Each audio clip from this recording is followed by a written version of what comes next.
Ticket बंटवारे के संकेत से इंडी गठबंधन में दरार और बिशुनपुर और सीसे विधानसभा से कांग्रेस के 2 कदावर नेताओं ने निर्दलीय उम्मीदवार के रूप में पर्चा खरीदा है। गुमला के सभी 3 विधानसभा सीट गुमला, बिशुनपुर और सीसे वर्तमान में गठबंधन के तहत जेएमएम की झोली में है। वहीं जेएमएम ने अब तक टिकट क्लियर नहीं किया है। सीसे के विधायक जिग्गा सुसरन होरो और बिशुनपुर के विधायक चमरालिंडा पर गठबंधन के नेताओं ने काम नहीं करने और जनता को गुमराह करने का आरोप लगाया है।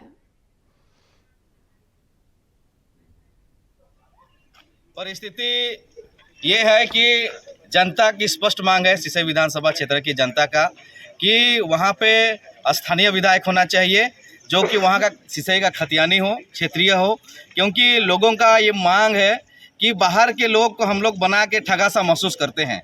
आदिवासी को 15 साल चमरालिंडा ने धोखा दिया और आदिवासी ऊपर उछला, जबकि हम लोग उसको 3 टर्म बनाए, उसमें भी ना आदिवासी को किया ना मूलवासी को किया। इसलिए हम लोग सुकुमार भगत के लिए नामांकन के लिए हम लोग तैयारी किए हैं, नामांकन पत्र लिए और सुकुमार भगत को हम लोग जिताना चाहते हैं।